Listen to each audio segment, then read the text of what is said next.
Welcome to our channel पर नए हैं तो प्लीज़ चैनल को सब्सक्राइब करें। इस वीडियो में आपको बिहार सचिवालय सहायक के लिए ये अंतिम टेस्ट है जिसमें आपको 70 क्वेश्चन कराया जाएगा। जो भी बच्चा 60 क्वेश्चन बना दे रहा है उसको जो कल और परसों एग्ज़ाम होने वाला है उसको उसमें कोई दिक्कत नहीं होगा, ठीक है। जो 60 के प्लस बना रहा है उसको जीके जीएस में कोई दिक्कत नहीं होगा। चलो अब क्वेश्चन देखते हैं। और जो भी भाई चैनल पर नए हैं प्लीज़ चैनल को सब्सक्राइब कर लेना। पहला क्वेश्चन है, पृथ्वी पर दिन रात छोटा बड़ा किस कारण होता है? तो याद रखिएगा, पृथ्वी पर दिन रात और छोटा बड़ा जो होता है वो पृथ्वी का वार्षिक गति और पृथ्वी के अपने अक्ष के झुकाव के कारण होता है। तो राइट आंसर कौन सा हो जाएगा? Option D. अगला क्वेश्चन देखते हैं कि मेटल जो होता है वो पृथ्वी के कुल आयतन का लगभग कितना प्रतिशत भाग घेरे हुए है, ये बात पूछ रहा है। तो याद रखिएगा ये 83%। कितने प्रतिशत? 83%। राइट आंसर कौन सा हो जाएगा? Option C. अगला क्वेश्चन देखते हैं कि लद्दाख का मैदान किस प्रकार का मैदान है? किसके बारे में है? लद्दाख का मैदान का बात कर रहा है। तो याद रखिएगा लद्दाख का मैदान जो है वो हिमानीकृत है। कैसा है? यानी बर्फ का है। भारत का लद्दाख का मैदान जो होता है वो हिमानीकृत मैदान है, यानी बर्फीला मैदान है। जबकि कश्मीर का मैदान बोलेगा ना तो वो झीलकृति मैदान है। कैसा है? झील वाला मैदान है, ठीक। अगला क्वेश्चन देखते हैं। अगला क्वेश्चन बोल रहा है कि भूमि की उर्वरता को बढ़ाने के लिए निम्न में से कौन सी फसलें उगाई जाती है? तो याद रखिएगा कौन सी फसल? मूंग। कौन सा? मूंग। राइट आंसर कौन सा हो जाएगा? Option C. मिट्टी की उर्वरता बढ़ाने के लिए मूंग की खेती की जाती है। अगला क्वेश्चन देखते हैं, भारतीय उपमहाद्वीप में कौन सा देश शामिल नहीं है? भारतीय उपमहाद्वीप में बोल रहा है कौन सा देश? देखो बांग्लादेश, पाकिस्तान, भूटान तो शामिल है। म्यांमार जो है ना वो भारतीय उपमहाद्वीप में नहीं है, ठीक है। अगला क्वेश्चन देखते हैं। अगला क्वेश्चन कह रहा है कि भारत की सबसे ऊंची चोटी जो केटू है, ये गॉडविन अस्टीन के नाम से जानता है, केटू को स्थित है, यानी किस श्रेणी में है इसके बारे में पूछ रहा है। तो याद रखिए केटू जो है वो काराकोरम में, के से केटू और के से ही काराकोरम होता है, ठीक है। तो काराकोरम श्रेणी में स्थित है, ठीक है। अगर इसकी ऊंचाई पूछेगा, केटू की ऊंचाई है 8611 मीटर है, ठीक है। अगला क्वेश्चन देखते हैं। अगला क्वेश्चन कर है कि निम्न में से किस वन में सर्वाधिक जैव विविधता पाई जाती है? वन में कौन सा वन में सर्वाधिक जैव विविधता पाई जाती है इसके बारे में बात कर रहे हैं। तो याद रखिएगा इस सदाबहार वन में। किस वन में? सदाबहार वन में बाबू सर्वाधिक जैव विविधता पाई जाती है। अगला क्वेश्चन देखते हैं हम लोग। अगला क्वेश्चन कर रहा है कि निम्नलिखित कथन में कौन सही नहीं है का बात कर रहा है। कौन सी सही नहीं है? तो इसमें से जो हो जाएगा, काली मिट्टी में स्थानीय भाषा में रेगुर तो कहा जाता है। क्रेब्स के अनुसार रेगुर मिट्टी कि अनिवार्य रूप से एक परिपक्व मिट्टी होती है, ये भी ठीक है। काली मिट्टी की आर्द्रता धारण करने से उच्च क्षमता होती है, ये भी ठीक है। गलत कथन जो हो जाएगा कौन सा हो जाएगा? काली मिट्टी हिमालय क्षेत्र में पाई जाती है, जो गलत बात है, ठीक है। अगला क्वेश्चन देखते हैं। काली मिट्टी जो होता है भारत के दक्कन पठार में पाई जाती है। कहाँ पे? दक्कन पठार में पाई जाती है। अगला क्वेश्चन देखते हैं। अगला क्वेश्चन है कि भारत में नलकूप से सिंचित अधिकतम क्षेत्र वाला राज्य कौन है? तो याद रखिएगा कौन सा है बाबू? तो वो उत्तर प्रदेश है। कौन? नलकूप से सिंचित सबसे ज़्यादा क्षेत्र वाला जो राज्य है वो यूपी है। अगला क्वेश्चन देखते हैं कि निम्नलिखित में से कौन सा एक गेहूं का फसल का रोग है? तो याद रखिए गेहूं के फसल का रोग का बात कर रहा है ना, तो याद रखिएगा वो रोग है रस्ट। कौन सा है? रस्ट। राइट आंसर कौन सा हो जाएगा? Option D. अगला क्वेश्चन देखते हैं।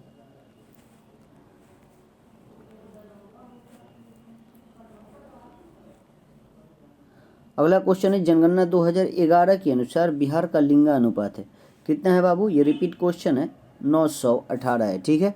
अगला क्वेश्चन देखते हैं। अगला क्वेश्चन है कि भारत की सबसे ऊंची झील निम्न में से कौन सी है? तो भारत की सबसे ऊंची जो झील है वो कौन सी है बाबू? चोलुहाम झील है। कौन है? चोलुहामू झील है। तो राइट आंसर कौन सा हो जाएगा? Option E. और चोलुहामू झील ये कहाँ है बाबू? तो ये सिक्किम राज्य में है। कहाँ पे है? सिक्किम में। अगला क्वेश्चन देखते हैं। और इसको मैंने रिपीट क्वेश्चन इसलिए कहा कि मैंने इसके पहले जो टेस्ट कराया उसमें इसको पूछ चुका हूँ।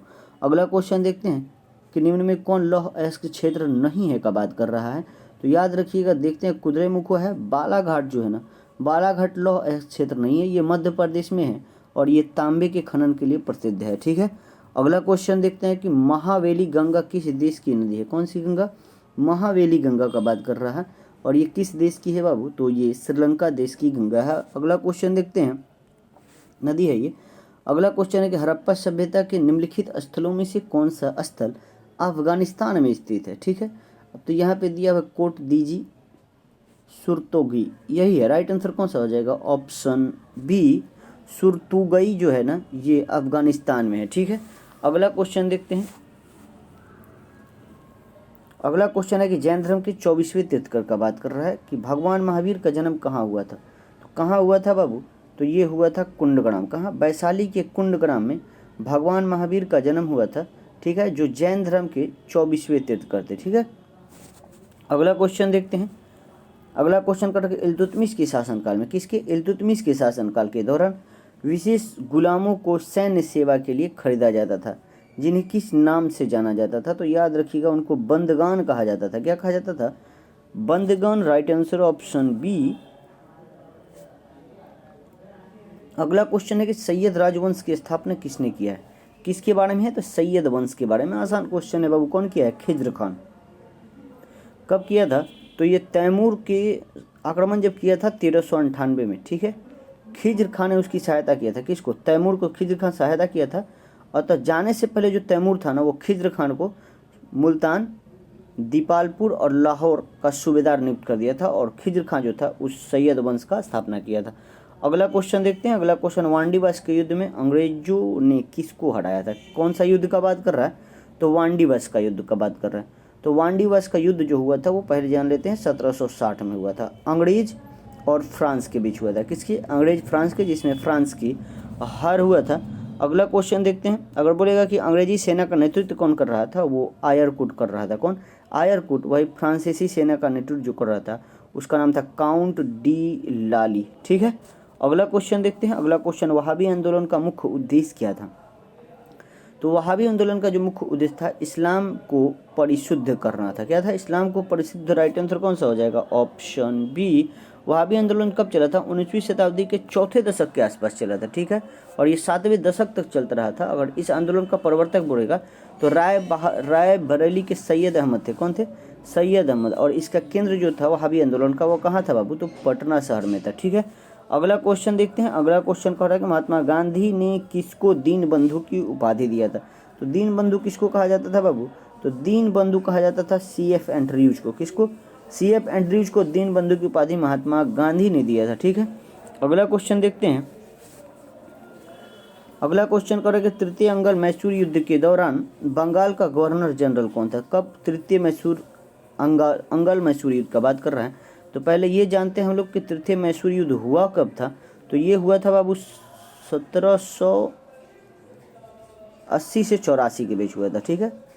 और इस समय कौन था बाबू, तो इस समय जो था वो कर्नवालिस था। कौन था, कर्नवालिस। तो राइट आंसर कौन सा हो जाएगा,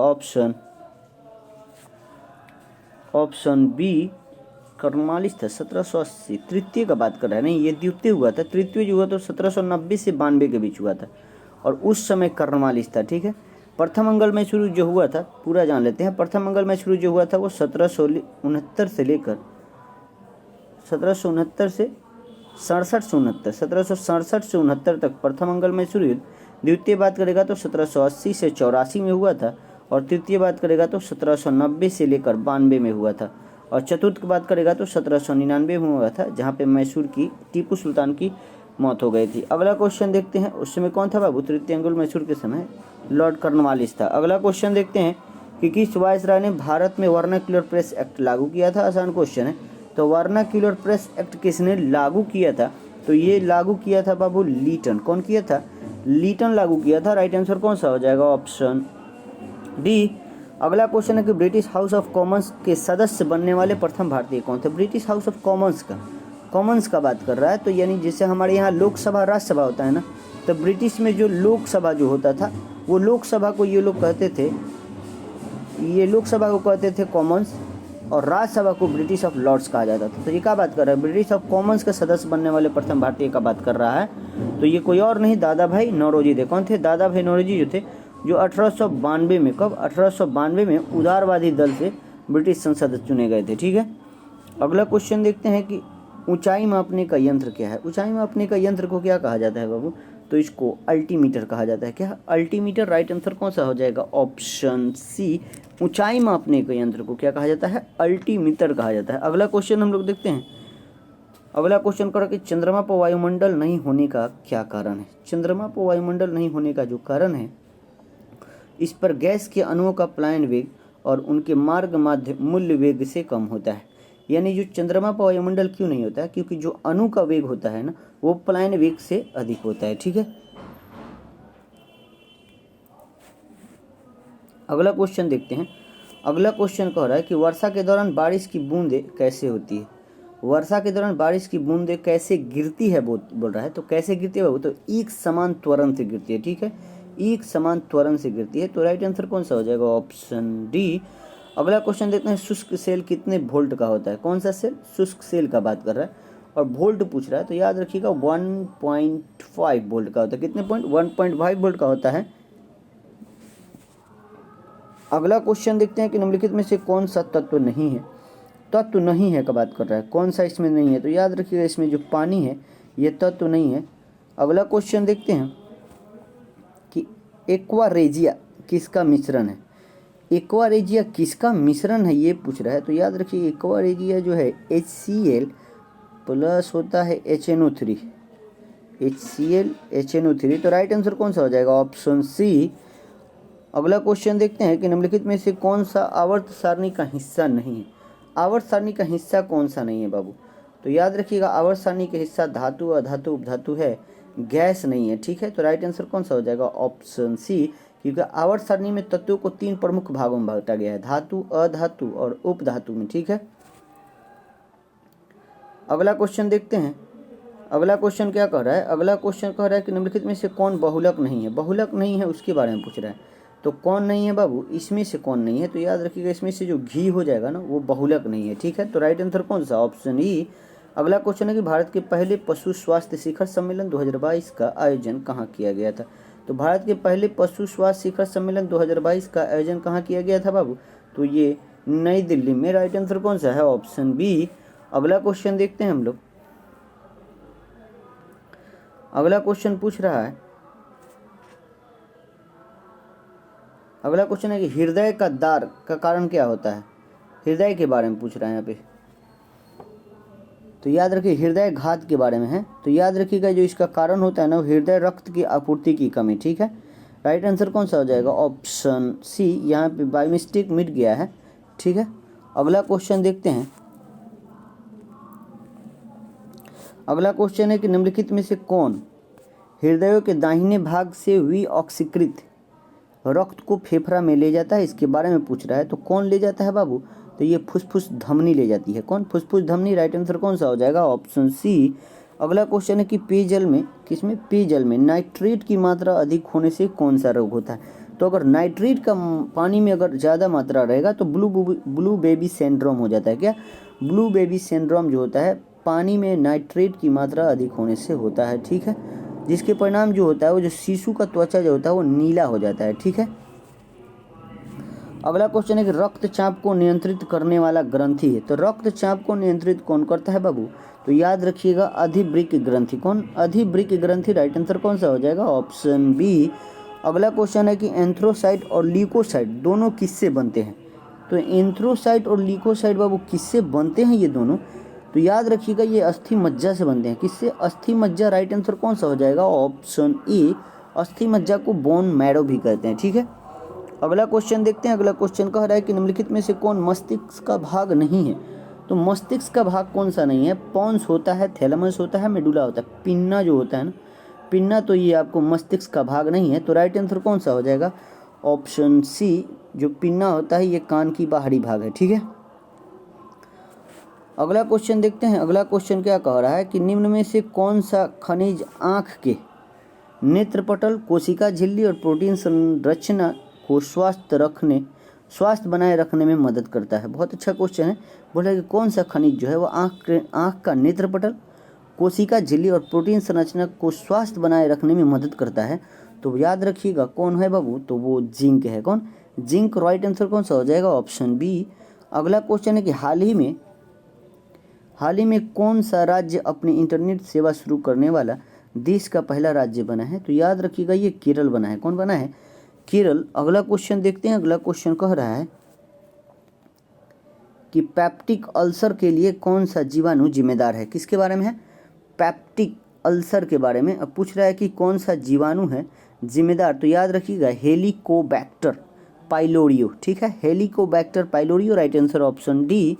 अगला क्वेश्चन है किण्वन के पश्चात, क्या किण्वन के पश्चात सबसे व्यापक रूप से शीरा का प्रयोग निम्नलिखित में से क्या तैयार करने के लिए किया जाता है। तो याद रखिएगा कि क्या तैयार करने के लिए किया जाता है, तो वो एथेनॉल, क्या ethanol, right answer option B. अगला क्वेश्चन है कि वह लौह इस्पात कारखाना जो लौह अयस्क क्षेत्र एवं कोयला क्षेत्र दोनों के समीप है, बहुत अच्छा क्वेश्चन है। तो याद रखिएगा ये जमशेदपुर है, कौन, जमशेदपुर, राइट आंसर कौन सा हो जाएगा, ऑप्शन बी। अगला क्वेश्चन है कि निम्नलिखित में से किसका वैज्ञानिक नाम मैंगोफेरा इंडिका है। मैंगो इसी से दिख रहा है, तो मैंगो किसको कहते हैं, आम को, तो मैंगोफेरा इंडिका बाबू ये वैज्ञानिक नाम है आम का, ठीक है। अगला क्वेश्चन देखते हैं। अगला क्वेश्चन क्या कह रहा है कि कृषि मंत्री नरेंद्र सिंह तोमर द्वारा हरियाणा स्थित ICAR national research centre on equine द्वारा विकसित जानवरों के लिए देश के पहले किस घरेलू कोविड-19 वैक्सीन को मंजूरी मिला है। जानवरों के लिए कोविड-19 का जो वैक्सीन को मंजूरी मिला है कौन सा है, इसी के बारे में पूछ रहा है। तो याद रखिएगा वो वैक्सीन का नाम क्या है बाबू, तो इसका नाम है एनोकोवैक्स। क्या नाम है, Anocovax, right answer option A. अगला क्वेश्चन है कंपनियों के उत्पादकता में वृद्धि का आर्थिक प्रभाव क्या है। तो कंपनियों के उत्पादकता में वृद्धि का आर्थिक जो प्रभाव है बाबू वो है आपको सकल घरेलू उत्पाद में वृद्धि, क्या सकल घरेलू उत्पाद में वृद्धि। अगला क्वेश्चन देखते हैं कि टाटा सन्स ने निम्नलिखित में से किसके साथ एयर इंडिया का विलय किया है। टाटा सन्स ने निम्नलिखित में से किसके साथ एयर इंडिया का विलय किया है, ये पूछ रहा है।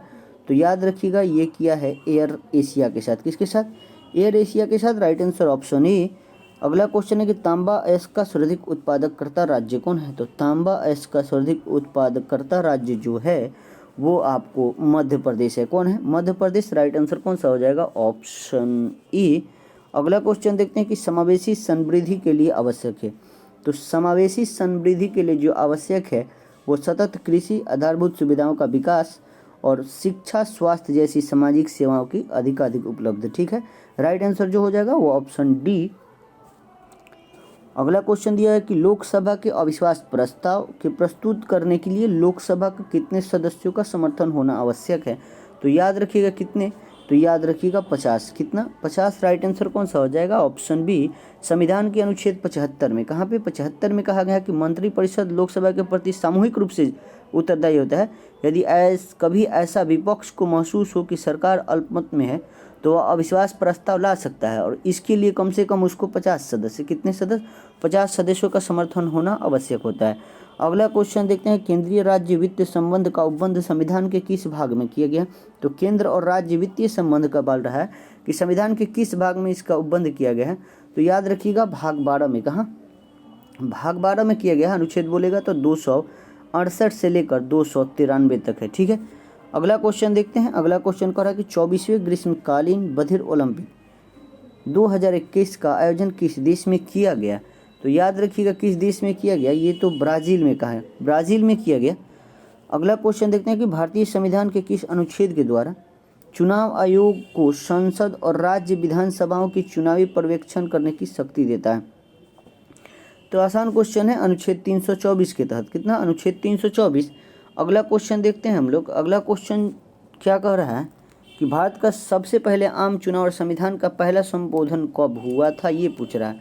तो याद रखिएगा कब हुआ था, तो 1951 में, कब, 1951 में हुआ था। तो क्या बोल रहा है, भारत का सबसे पहला आम चुनाव और संविधान में पहला संशोधन कब हुआ था, कब हुआ था संविधान, तो 1951 में ये दोनों काम हुआ था।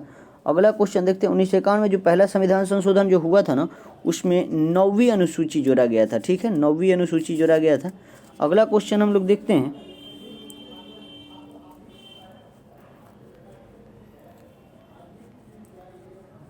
अगला क्वेश्चन है कि हाल ही में आयोजित 12वीं सीनियर पुरुष राष्ट्रीय हॉकी चैंपियनशिप किसने जीता है।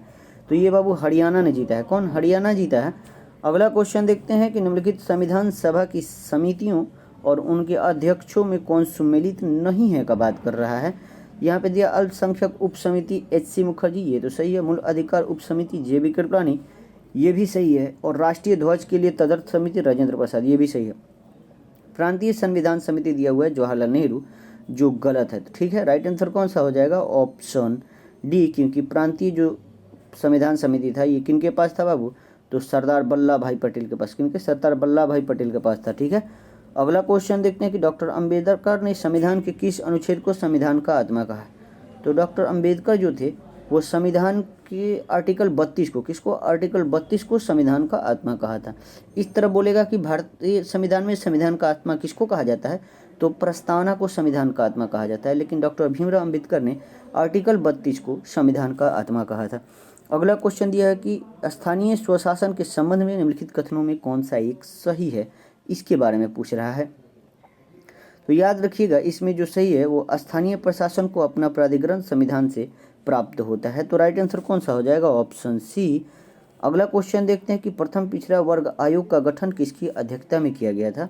तो याद रखिएगा काका कालेकर साहब, ठीक है, काका साहेब कालेकर समिति, ठीक है। राइट आंसर कौन सा हो जाएगा, ऑप्शन सी।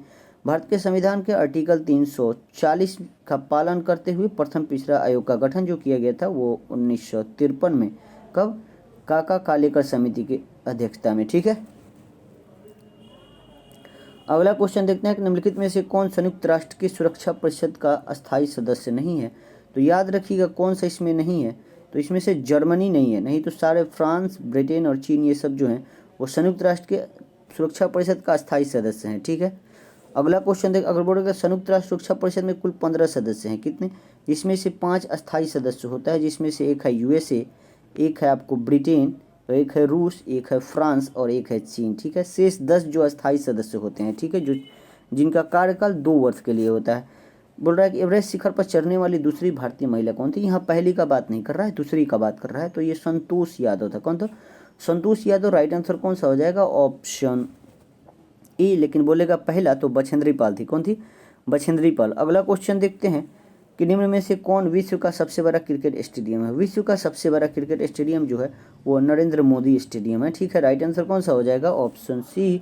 अगला क्वेश्चन देखते हैं कि भारत वन स्थिति रिपोर्ट 2021 के अनुसार वनावरण के क्षेत्रफल की दृष्टि से बिहार के निम्नलिखित जिलों का सही अवरोही क्रम पूछ रहा है।